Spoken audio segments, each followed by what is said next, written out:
Welcome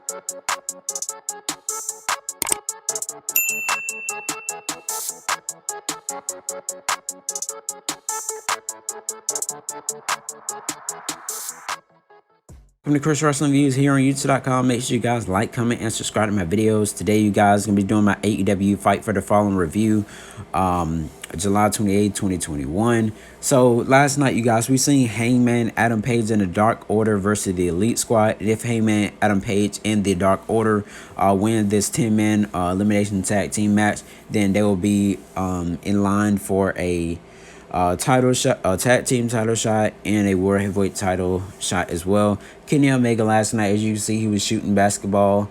Him and Matt and Nick Jackson, they were promoting the Space Jam, the new Legacy movie that is out. Hopefully you guys have seen it, but I haven't just of yet. I think they have it on DVD, but eventually, you know, I'm going to watch it and see how it is alongside, you know, of course, they had LeBron James in it. So you guys, as you can see throughout this match, Kenny Omega was trying to hit Hangman Adam Page with the belt until the referee pulled the belt from Kenny Omega, and then Brandon Cutler ends up throwing Kenny Omega another belt, you guys. And that's when we see Hangman Adam Page ends up reversing that, and then after that you see Kenny Omega as the referee was distracted, ends up hitting the head of Hangman Adam Page, and after then Kenny Omega goes for the cover, but eventually, you guys, Hangman Adam Page was still trying to fight through the match, and then we see Kenny Omega goes for the running knee strikes to the head of Hangman Adam Page, and then he runs to the corner, goes for a second one, you guys. After he goes for that second one, you guys, that's when we see Kenny Omega goes for the one-winged angel, and that's when he gets the cover, of course, and then 1, 2, 3. Your winner of this match is Kenny Omega and the Elite Squad. As you can see, they celebrate who can stop Kenny Omega and Matt and Nick Jackson from having those title belts. But the only person I can think of, you guys, that can possibly face Kenny Omega would be Christian, because he is 6-0 right now in AEW, and that's really the only person I can see going forward with it. Next match we had Cash and Dax Harwood versus Santana and Ortiz, with Conan, of course, and FTR had Tully Blanchard. Great tag team matches that we see in professional wrestling with these two tag teams, and they're just great, you guys. As you can see, Santana ends up flipping on the outside of the ring, you guys, and then we see Ortiz goes for like a roll up type pin, but after then, I think it was Dax Harwood ends up kicking out, and then that's when we see Ortiz go and clotheslines Cash Wheeler on the outside, but then again Cash Wheeler ends up bleeding, you guys, out on the outside of the ring. And then after then, you guys, we end up seeing right here Frog Splash ends up connecting, and then we see where it was like a brain buster. It ends up turning into a brain buster by Dax Harwood, and FTR ends up winning the match. But as I said before, you guys, Cash Wheeler he's still hurt. His arm is still hurting. Looked like he got cut on the lower steel out of there. Check this out, you guys. That's right, the first dance and tickets are on sale this coming Monday at 10 a.m. at AEW, TIX, and Ticketmaster. And with that in mind, let's send it back right now to Alex Marvez. Sting, Darby Allin, we just heard the huge news. AEW coming to the United Center in Chicago, August 20th. The first dance for Rampage. I'll be in Chicago. You know, I've been around a lot of men in this world that have laid claim to how they're the greatest. And there's only one place to really prove that. Right here in AEW. Even if you think you are the best in the world. So yes, you guys, looks like CM Punk will be debuting finally in AEW August 20th at AEW's Rampage, and you guys, it's definitely gonna be phenomenal. So Darby Allin look like he's calling out CM Punk. Next match, you guys, we had Helico versus Lance Archer. Alongside Helico had his dad, King Haku. The match didn't really last that long, you guys. As you can see, a couple of highlights, which were like the good parts.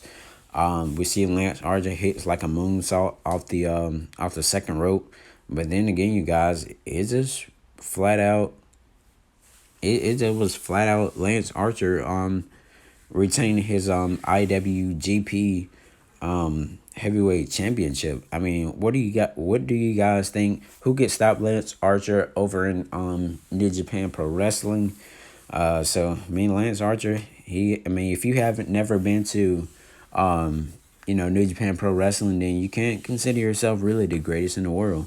But it is what it is. Lance Archer still, like I said, he's still your champion. Murder Hawk Monster is what they call him. But yeah. So next match we had, you guys, we had Jurassic Express with Jack Perry, Luchasaurus, and little stun guy, and Christian Cage, that has been wrestling for like what 24 23 years now. Then right here, you guys, we see Christian Cage, and we see Matt Hardy is on the outside. He really want to get back at Christian Cage from, so on and so forth. But Christian and a little stun guy ends up running behind Matt Hardy, but he ends up losing his shoe, which was pretty funny, guys. I was like, wow. So as you can see, Luchasaurus is hanging on the rope. He was in ECW at one point, you guys. I don't remember what his name was. But then again, you guys, we end up seeing Christian Cage get on the top rope after a choke slam by Luchasaurus. I think it was on Mark Quinn. And then we see Christian goes for the cover, of course, and 1, 2, 3, Christian and Jurassic Express win this match. And so, it was a okay match. And then as you can see, their hands are raised. And that, man, Jungle Boy Jack Perry, hopefully he would get a title, within the coming months. But we would just have to see what AEW feel like doing with him. Then, you guys, Christian Cage he was hitting all the fans' hands, tagging them and so on and so forth. But he ends up getting hit in the face, you guys, by someone that really wants to fight him. And that is the Blade. So the Blade ends up hitting Christian Cage in the face, but we'll see how that is gonna turn out to later on down the line. Then, you guys, we had Julia Hart versus Thunder Rosa. Julia Hart, she had the Varsity Blondes with her. This match was one of the matches, you guys, I said really didn't last long because Thunder Rosa ends up winning this match pretty quickly. It was like under a minute, I can say. Thunder Rosa wins this match, you guys, and Thunder Rosa, hopefully she'll get, a tag team partner, win like some tag team titles. So next week, you guys, we got Malachi Black, known as Aleister Black, versus the Nightmare himself, Cody Rhodes, the American Cody Rhodes, so on and so forth. Then we have next week Miro, the TNT champion, versus Lee Johnson alongside with Dustin Rhodes. Let's see how that match is going to turn out. You guys give me your thoughts and opinions. Then, you guys, we're going to have the Bunny versus the legit Leah Hirsch. Whoever win this match will face Dr. Britt Baker, DMD. Then, you guys, we're going to have Christian Cage with Jungle Boy versus the Blade with Matt Hardy, in each one of their corners. And let me know your thoughts and opinions on that match next week. Next, you guys, we have the Labor of Jericho Chapter 2. It's going to be Jericho versus Nick Gage in a death match. As you can see right here, Chris Jericho, he came out as the Japanese pain maker. As you can see, the crowd is singing Jericho's song, of course. And then Nick Gage, he ends up coming out, with his pizza cutter. And you guys, his teeth kind of really makes me laugh. But, then again, it's whatever.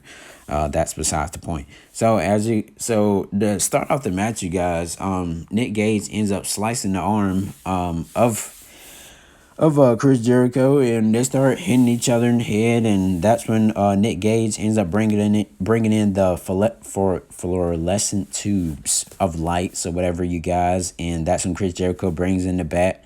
And then after that, Nick Gage pulls out another pizza cutter out of his pocket, you guys, which was pretty funny again, and then starts shaving the forehead of Chris Jericho. Chris Jericho was bloody.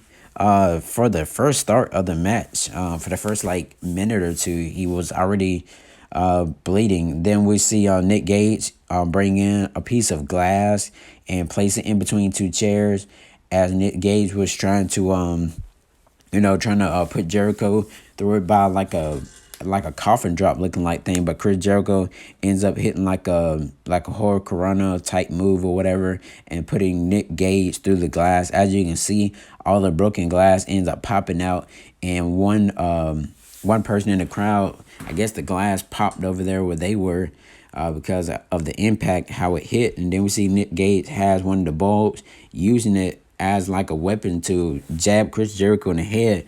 But Nick Gage was trying to break all the fluorescent bulbs on Chris Jericho's head. But Chris Jericho ends up spraying the mist from his mouth into Nick Gage's face. Then Chris Jericho ends up breaking the fluorescent bulbs on the top of the head of Nick Gage. And then that's when we see Nick Gage ends up getting hit with the Judah effect. And so your winner of this match is Chris Jericho. So he got 3 more opponents to go through, you guys. And after the match, you guys, MJF was talking about, he's going to face Juventud Guerrera next week. Thank you guys for watching Chris Wrestling Views here on YouTube.com. And make sure you guys subscribe.